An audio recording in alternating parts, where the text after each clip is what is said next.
할렐루야. 우리 옆에 바라보 인사합시다. 잘 오셨습니다. 한 번 더 인사합시다. 좋은 일이 시작되었습니다.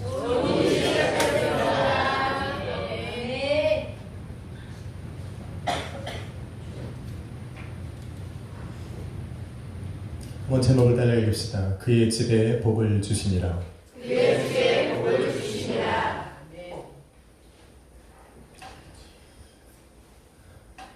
빈자리가 많으세요?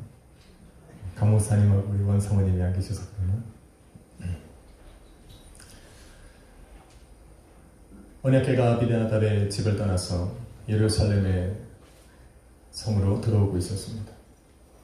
다윗은 3만 명이나 되는 이스라엘 민족과 더불어서 찬양대를 앞세워 찬양을 드리며 그의 앞에서 춤을 추며 그 언약궤를 맞이하고 있었습니다.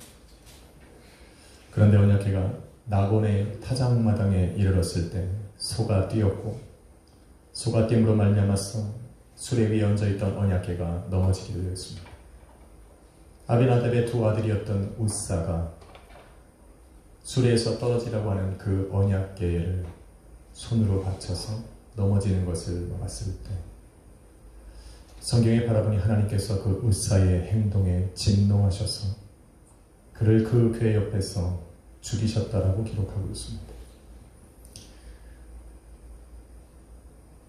수레에서 전능하신 그 여호와 하나님의 이름이 있는 그 언약궤가 저 땅바닥에 내동댕이 치는 것을 우사는 자기의 온 힘을 다해 막은 것입니다.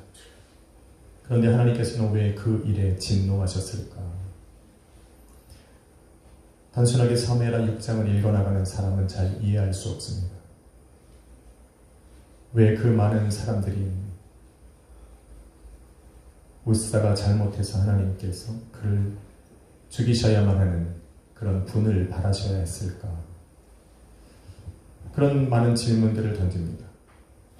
정말 하나님께서는 그 우사가 넘어지는 그 언약궤를 손으로 받쳤기 때문에 그래서 넘어지려고 하는 그것을 막았기 때문에 그 우사의 행동에 진노하신 겁니까? 이 글을 이해하려면 우리는 민수기 4장을 봐야 합니다. 민수기 4장에 보면 하나님께서 성막을 지으라 말씀하시고 지성소를 지으라 말씀하시고 그 지성소 안에 언약궤를 두셨습니다. 그리고 그 성막은 이스라엘 민족이 광야를 지나면서 계속적으로 움직여야 했던 성막입니다. 그런데 하나님께서 그 성막이 움직일 때 특별히 그 언약궤만은 레위 지파인 고핫 자손에게만 움직이라고 명령하셨습니다. 하나님께서는 그 언약궤, 지성소 안에 있는 그 성물들은 레위 지파인 그 고핫 자손에게만 특별하게 임무를 주셨습니다. 그래서 고핫 자손이 그 언약궤를 관리해야 했고 지성소 안에 있는 그 성물들을 직접 옮겨야 했습니다. 그러나 그 고핫 자손에게도 할 수 없는 일 한 가지가 있는데 그것이 뭐냐면 그 언약궤를 손으로 만져서는 안 되는 겁니다. 하나님께서 특별히 구별하여 세운 그 레위 지파의 고핫 자손일지라도 그 언약궤를 손으로 대어서는 안 됩니다. 심지어는 그 언약궤를 옮길 때에도 지성소를 가로막고 있던 그 휘장을 먼저 들어서 언약궤를 바라보지 말고 덮고 그 위에 수달의 가죽으로 덮고 그 위에 다시 순청색 보자기를 덮고 나서야 그래서 꽁꽁 싸매고 나서야 그 언약궤를 운반할 수가 있었습니다. 이런 아주 신중한 일을 해야 되는 것이 바로 언약궤입니다. 더 나아가서 하나님께서는 그 언약궤를 움직일 때도 하나님께서 말씀하신 대로 움직여야 했습니다. 언약궤를 어떻게 운반해야 합니까? 그 고핫 자손이 4명이서 앞뒤에 서서 그것이 흔들리지 않도록 조심스럽게 걸어가야만 했습니다. 이것이 바로 하나님께서 말씀하신 언약궤를 운반하고 언약궤에 관한 율법이고 규례입니다. 이것을 알고 나니 지금 나곤의 타작마당에 일었던 이 사건의 하나님께서 왜 진노하셨는지를 아마 이해할 수가 있으실 겁니다. 첫째는 웃사는 고핫 자손이 아닙니다. 그 부정한 손으로 하나님의 언약궤를 댈 수 없는 상황이었고, 더 나아가서 그 언약궤는 지금 그 무엇으로도 싸고 있지 않았습니다. 하나님께서는 당신의 임재와 당신의 말씀이 거하시는, 당신이 저 전지전능하신 그 하늘에서 이 땅에 내려오셔서 임재하시겠다라고 말씀하신 그곳을 우리는 사람들에게 하나님께서는 보이지 않아야 하셨습니다. 그래서 시내 산에서 그 모세를 부르셨을 때도 그 온 시내 산을 하나님께서는 구름으로 가리셨습니다. 당신의 임재를 저 밑에 있는 이스라엘 민족으로 하여금 볼 수 없도록 하셨다는 겁니다. 하물며 이 언약궤는 어떻습니까? 그 속죄소에서 우리 주님의 영광이 가득한 쉐키나의 영광이 그곳에 머물러야 하는 그곳을 우리 하나님께서는 덮으라 말씀하셨는데, 지금 그 언약궤 모양 그대로, 심지어 사람들이 와서 그 뚜껑을 열어보고 재앙을 받을 정도로 그냥 옮기고 있었다는 것은 하나님께서 진노하실 만했습니다. 더 나아가서 우리 하나님께서 진노하신 이유는 고핫 자손에게 구별되어서 하나님께서 명령하신 그 운반하는 것을 지금 누가 끌고 가고 있습니까? 소가 끌고 가고 있습니다. 블레셋 사람들이 언약궤를 가지고 가서 자기네들 우상을 옮기는 데 사용되었던 그 소를 끌어다가 지금 여호와 하나님의 언약궤를 소에게 짊어지고 가게 하고 있는 겁니다. 하나님이 진노하십니다. 하나님께서는 이렇게 당신의 말씀과 율례를 다 거부하고 외면하고 그 언약궤 하나만을 옮겨가서 자기 표수에 놓고자 하는 다윗과 이스라엘 민족에게로 가고 싶은 마음이 없으셨습니다.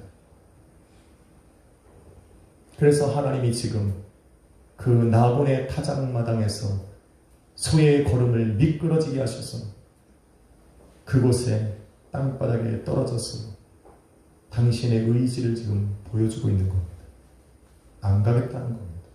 거부하고 계신 겁니다. 그런데 그것을 웃사가 가로막고 있는 겁니다.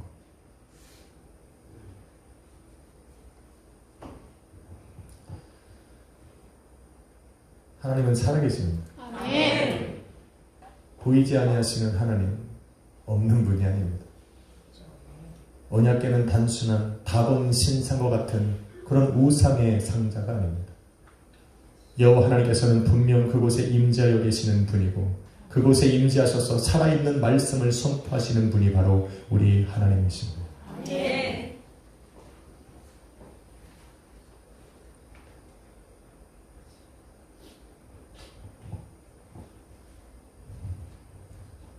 보이지 아니하시는 그 하나님의 뜻을 기도를 통해서 깨달아 아는 성도들은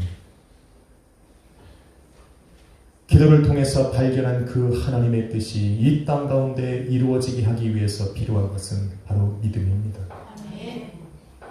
믿음이 아닌 다른 방법으로 그 하나님의 뜻이 이 땅에 이루어진다면 그것은 하나님의 뜻과는 무관할 것입니다. 하나님께서 시작하시고 계획하신 그 뜻은 하나님께서 말씀하시고 계획하고 지시하신 대로 이루어져야만 하는 겁니다.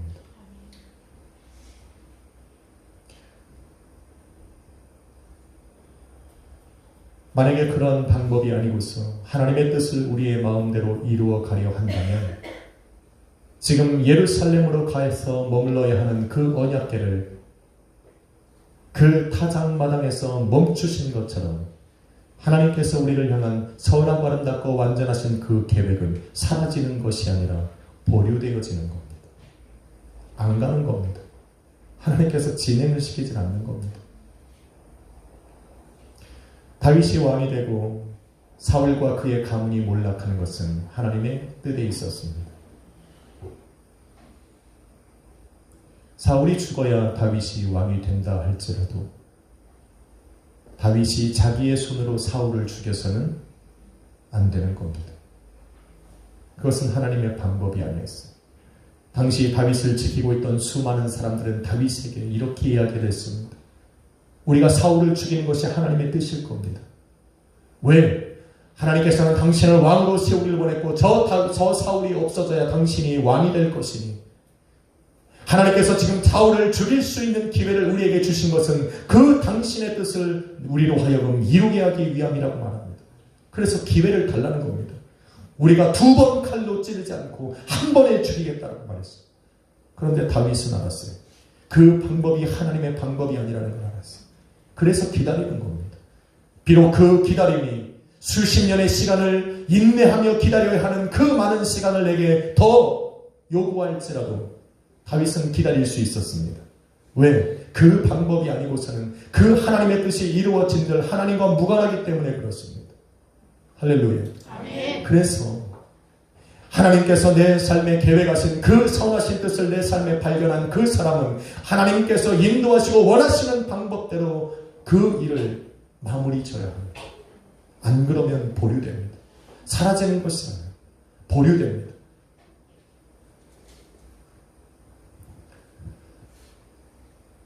저와 여러분도 마찬가지입니다.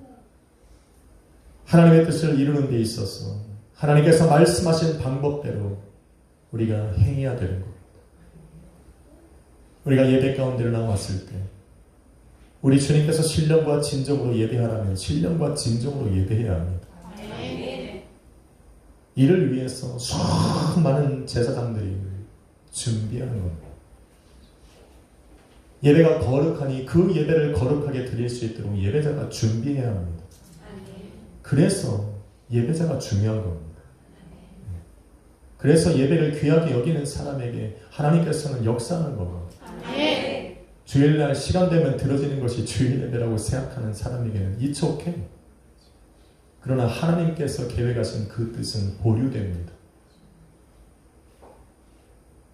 여기 있는 모든 사람들이 동일하게 있는 것 같아도 하나님께서 원하시는 그 모습으로 나아가야 합니다. 아멘. 왜? 하나님께서는 여러분 각 사람에게 임하신 계획을 실현시키기를 원하십니다. 아멘. 할렐루야. 아멘. 그래서 예배는 그렇게 나아가야 합니다. 아멘. 그 방법이 아니고서는 아무리 예배 가운데 나와도 하나님께서 보류하시는 것.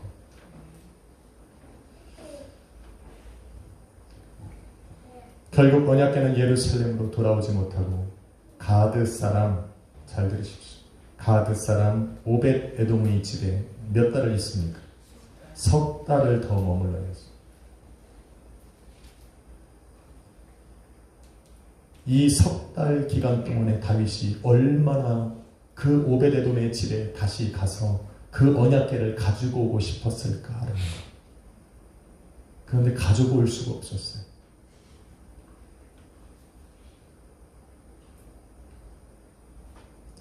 왜 가지고 올 수 없었을까?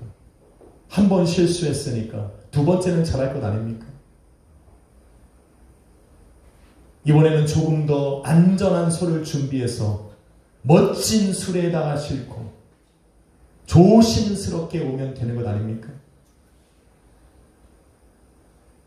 다윗이 이 석 달 동안에 그 오베데돔의 집에 가서 그 하나님의 언약궤를 가져오는 것을 너무나도 간절하게 소망했지만 다윗은 몰랐습니다. 다윗에게 그 언약궤를 어떻게 옮겨와야 될지를 말하는 사람들이, 가르쳐주는 사람들이 없었어요. 그 일을 누가 했어야 되냐면 바로 사울이 했어야 합니다. 사울이 이스라엘 왕으로 세웠을 때 사울이 해야 되는 일은 무엇이었냐면 바로 하나님의 율례와 법도를 가르쳤어. 그 이스라엘 민족들이 하나님의 말씀대로 살아가고 하나님의 말씀대로 살아가는 그 사람들의 인생 속에 우리 하나님께서 계획하신 일들을 이루어가게 만드는 것이 바로 사울왕의 목적이었고 인생에 해야 될 일이었습니다. 그런데 사울이 그 하나님을 가리키지 않았어요. 하나님의 율례와 법도를 가리키지 않았어요. 사울이 왕으로 되었을 때 다윗은 지금 소년이었습니다. 어린 목동이었습니다. 사울이 가르치게 하고 있는 그 시대 속에 하나님의 율례와 법도를 배울 수 있는 방법조차 없었어요. 그래서 사울이 지금 이런 실수를 범하고 있는 겁니다. 다윗이 이 실수를 범하고 있는 거예요. 그 엄청난 하나님의 언약궤를 자기의 땅으로 옮겨오는 과정 중에서 그 언약궤를 어떻게 옮겨야 우리 하나님의 말씀과 율법대로 옮기는 것인지를 몰랐어요. 그래서 오베데돔의 그 타작마당에서 우리 하나님이 그 우사를 죽였을 때 다윗이 어떻게 합니까? 분노했어요. 성경은 지금 말하기를 8절 말씀에 그 하나님께서 우사를 치신 것에 다윗이 분을 내었어요. 왜 분을 내었습니까? 자기는 몰랐어요. 하나님의 그 언약궤가 어떻게 옮겨와야 되는지 자기에게 이야기해주는 사람이 아무도 없었다는 겁니다. 그래서 망설이고 있는 거예요. 다윗이 왜 분노했는가 수많은 학자들이 지금도 논을 하고 있어요. 어떤 사람은 웃사를 하나님이 치셨기 때문에 그 하나님에 대해서 분노했다. 아니면 그 하나님의 그 언약궤를 옮기면서 자기가 실수했기 때문에 자책하면서 분노했다. No! 저는 그렇게 생각하지 않습니다. 이건 제 이론입니다.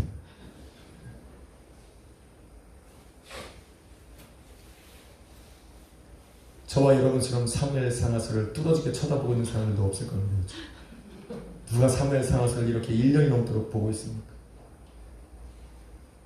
제가 사무엘 상하스를 이렇게 뚫어지게 쳐다보면서 하는 느낀 것 하나. 저는 이거 갖고 소원을 나눴습니다. 다윗이 지금 분을 내고 있는 것은 누구의 잘못, 하나님을 향한 비난도 아닙니다. 하나님께서 하신 그 일에 분노하는 것이 아니라 그 누구도 지금까지 이 언약궤에 대해서 자기에게 지시한 사람이 없습니다. 알려준 사람이 없습니다. 그래서 이 3달 동안에 지금 다윗은 무엇을 하고 있냐면 그 하나님의 율례와 법도를 배우고 있는 겁니다. 그리고 나서 하나님의 사인을 기다리고 있는 겁니다.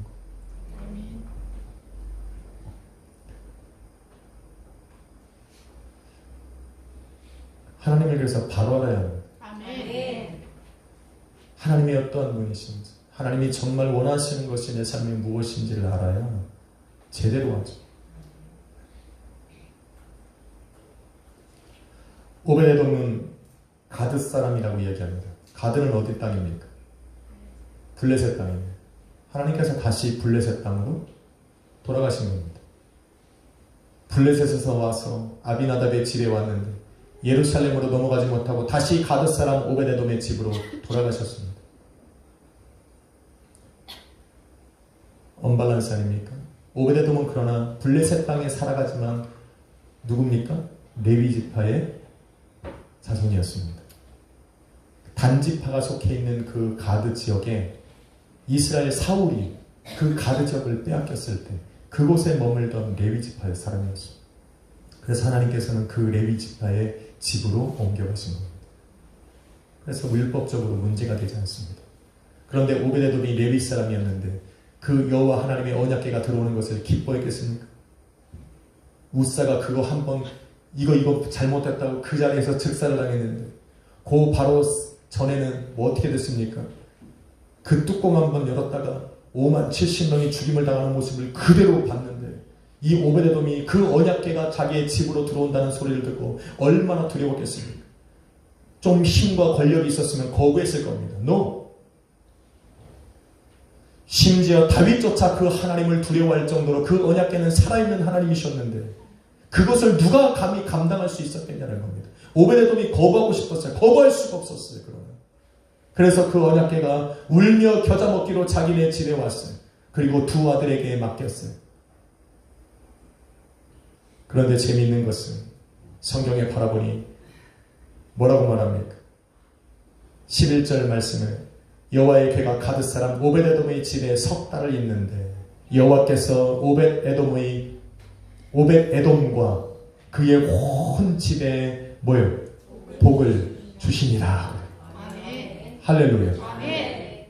오벳에돔이 좋아서 하나님의 언약궤를 가지고 왔든 아니요 사람들이 당신의 집에 옮겨놔야 된다라고 어쩔 수 없는 상황 때문에 옮겨왔든 하나님께서 그 언약궤가 머물고 있는 그 집에 복을 주시고 그의 모든 소유에 복을 주시고 그가 하는 모든 일이 하나님께서 복을 주셨다는 겁니다.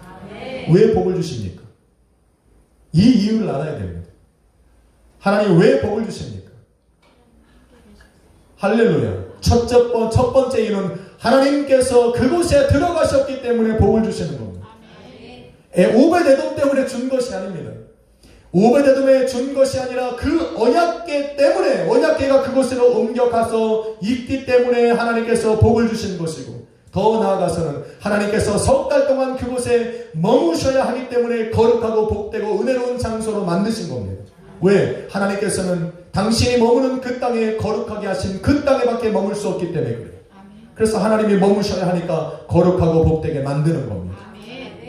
다른 이유가 아니에요. 오베데돔이 지극정성으로 그것을 섬겨서 하나님을 위해서 뭔가를 해서가 아니라 그냥 언약궤가 그곳에 머물기 때문에 복을 주시는 겁니다. 언약궤가 그곳에 머물러 계셔야 하기 때문에 그곳을 거룩하고 복된 곳으로 삼아 주신 겁니다. 할렐루야. 여러분, 예배를 통해서 예배는 우리 하나님께서, 예수님께서, 성령께서 운행하시는 바로 그 자리입니다. 왜 예배가 복되다라고 이야기하냐면 멋진 찬양을 드려서가 아닙니다. 설교가 좋아서가 아닙니다. 성도들이 아름답고 행실을 바르게 해서 하나님이 예배 가운데 복을 주신 것이 아니라 이 자리가 여호와 하나님께서 임재하시는 자리이기 때문에 복이 있는 겁니다. 이게 예배의 기본입니다.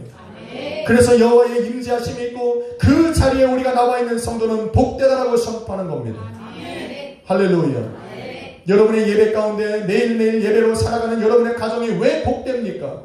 그것은 바로 예수 이름으로 모이는 그곳에 주님이 함께 하신다 약속하셨고 그 예수님이 함께 하시기 때문에 그곳을 복되게 하시는 겁니다. 그래서 예배를 선포하는 가정이 복되다라고 이야기하는 겁니다. 이것을 알아야 예배를 하지.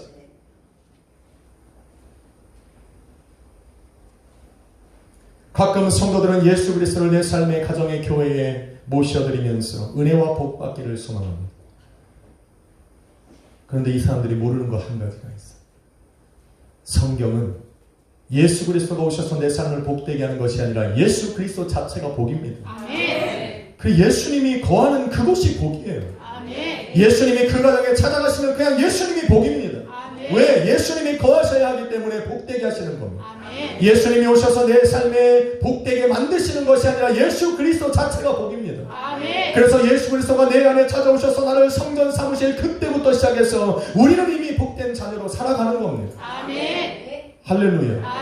이런 자존심이 있어야 돼. 자존감이 있어야 돼. 이런 나의 정체성을 찾아야 돼.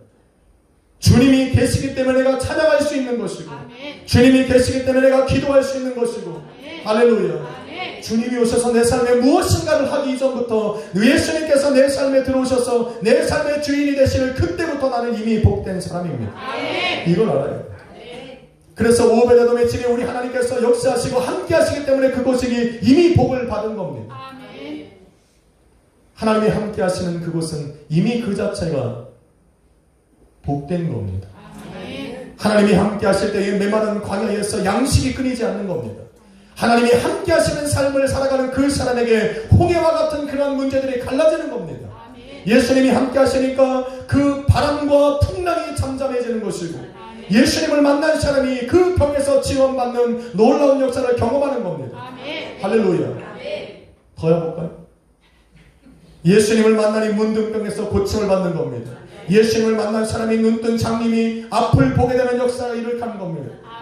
예수님을 만난 사람이 혈류병에서 고침을 받고 인생의 새로운 길을 발견하는 겁니다. 할렐루야. 절제해야 됩니다. 예수님을 만나고 나서야 세상의 염려와 두려움에서 사람들은 벗어나고 하늘나라를 소망으로 삼고 살아갈 수 있는 복을 누리는 겁니다. 예수님께서 삭개오의 집에 도착했을 때 이미 그 집에는 구원의 복이 선포되어진 겁니다. 어떤 사람들 예수 그리스도를 통해서 복 받으려고 하는 것이 아닙니다. 우리는 예수 그리스도가 나의 복이고 그래서 우리는 찬양하는 거예요. 복의 근원 강림하사 그렇죠. 찬송하게 하소서. 복의 근원이 오시니 찬송하게 되는 겁니다. 복 받자고 찬양하는 게 아닙니다. 우리는 그런 인생 살아가는 사람은 평생 복 받으려다가 인생 망칩니다. 예수 그리스도를 모신 내가 이미 복인 겁니다. 그 중심 안에서 우리는 살아가야 돼요. 예수님이 복의 시작이고 복의 끝입니다. 우리 주님이 함께 하시는 그것이 바로 은혜의 시작이고 은혜의 끝입니다. 그래서 예수님께서 내 인생에 찾아오고 내 가정과 교회에 찾아오실 그때부터 우리는 복이 시작되는 것입니다. 예수님을 잃어버리는 그 삶부터 우리 예수 그리스도의 복은 사라지는 것이 아니라 보류되는 겁니다. 보류. 그 언약궤가 3달을 머무는 동안에 다윗이 얼마나 사모함으로 기다렸겠습니까? 지금 오베데돔의 집에 복을 주시는 것도 마찬가지입니다. 저와 여러분의 인생과 가정에 복을 주십니다. 우리 자녀들에게 복을 주십니다. 저와 여러분에게서 이유를 찾으면 안 됩니다. 우리가 열심으로 기도하는 것은 차후의 문제입니다. 복받은 사람이 할 수 있는 거라고 저는 얘기했습니다. 우리 하나님을 마음과 뜻과 정성을 다해서 예배하는 것도 복받은 사람이니까 하는 겁니다. 하나님을 신령과 진정으로 찬양할 수 있는 것도 그 주님께서 내 안에 오셔서 나를 복되게 하셨기에 가능한 겁니다. 아멘. 여러분 찬양 드리면서 손 한 번 드는 게 얼마나 어려운지 아십니까? 그런데 예수 그리스도를 탁 모시고 내가 복된 사람으로 거듭났다는 걸 깨달은 사람은 들지 말래도 들어, 욕먹는데도 들어. 얼마나 중요한지 모르는 거예요. 가끔 방언을 하다 보면 어떤 사람들은 이미 방언이 내 안에 있습니다. 그런데 방언 달라고 기도하니 방언이 안 나와. 방언을 의식하다 보니 방언이 안 나오는 거예요. 입술은 떨리는데 방언을 하고 싶어서 못합니다. 그냥 털면 되는데.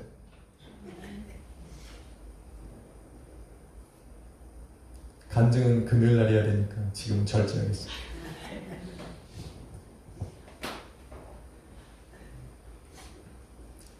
그런데 12절에 보니까 어떤 사람이 다윗에게로 찾아와서 소식을 하나를 전합니다. 뭐라고 전합니까? 오베데돔에 여호와 하나님께서 그 괴로 말미암아, 중요한 겁니다. 그 괴 때문에 오베데돔의 집과 그의 모든 소유에 복을 주셨다라고 다윗에게 알려줍니다. 여러분, 사촌이 땅을 사면 누가 배가 아픕니까? 내 배가 아픕니다. 지금 이 사람은 지금 다윗에게 달려와서 다윗에게 배가 아프다고 이야기한 것이 아닙니다. 당신이 놓쳐버린 저 언약궤 때문에 오베데돔의 집에 복이 임했다라고 지금 너 배 아프다고 얘기하는 것이 아닙니다. 왜 이 사람이 굳이 달려와서 다윗에게 지금 이야기하냐면 다윗이 그 소식을 기다리고 있었기 때문입니다.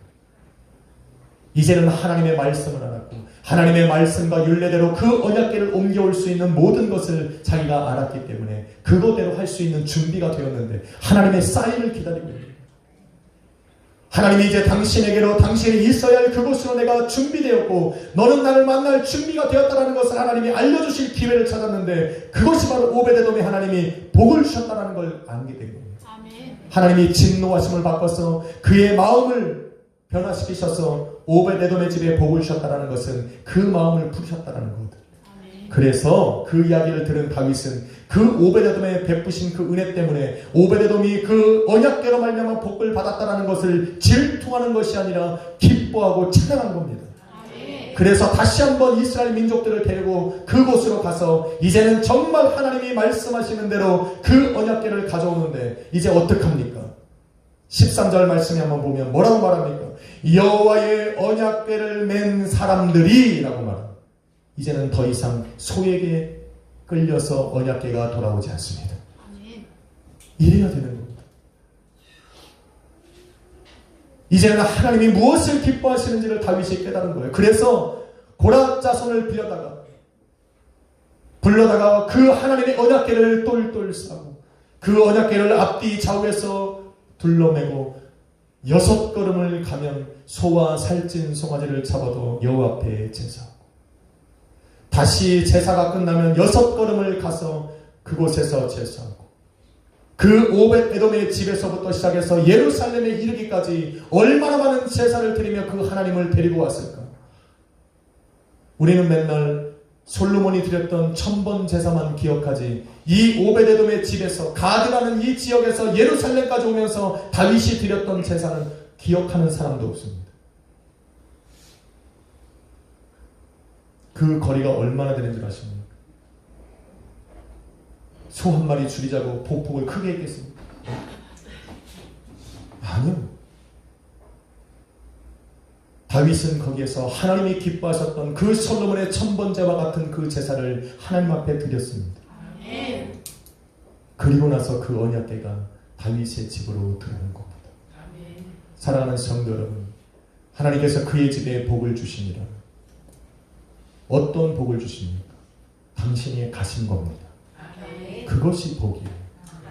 오늘 하나님께서 저와 여러분의 인생에, 가정의, 교회에 복을 주시는 것은 다른 것이 아닙니다. 하나님이 찾아가시는 거예요. 그냥 찾아가서 그 안에 거하시는 것. 그것이 복의 시작입니다.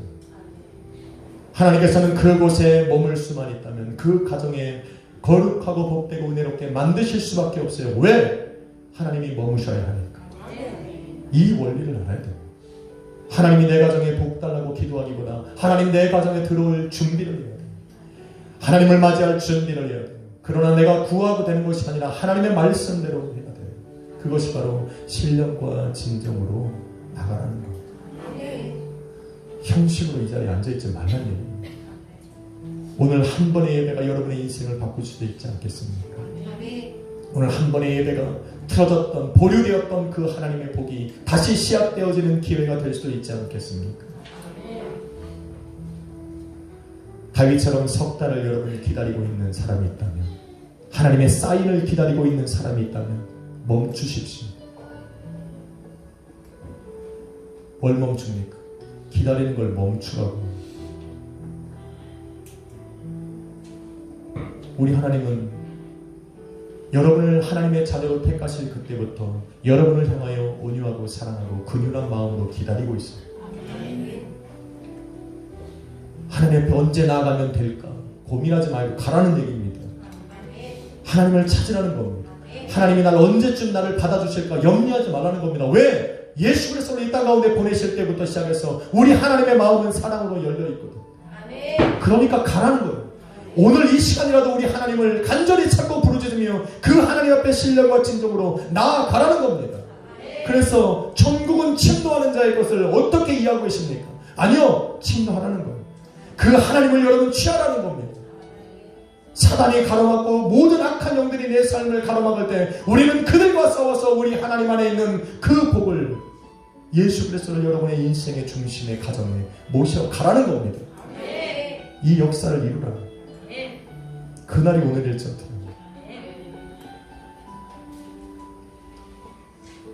저럼 여러분의 가정에 예수 그리스도의 이름을 선포한 같이 여러분의 가정에 복을 선포합니다. 주님은 찾아가실 것이고 준비되어진 여러분의 인생과 가정과 자녀와 교회 위에 복이 되어주실 겁니다. 그런 분이라 믿습니다. 날마다 그런 주님을 의지하면서 어찌하든지 주님이 여러분의 가정에 머물 수 있도록 예배로 승리하는 가정이 되어야 돼요. 그 믿음으로 한 주를 살아가시는 복된 성도님들 되시기를 예수 그리스도 이름으로 축원합니다. 기도하겠습니다.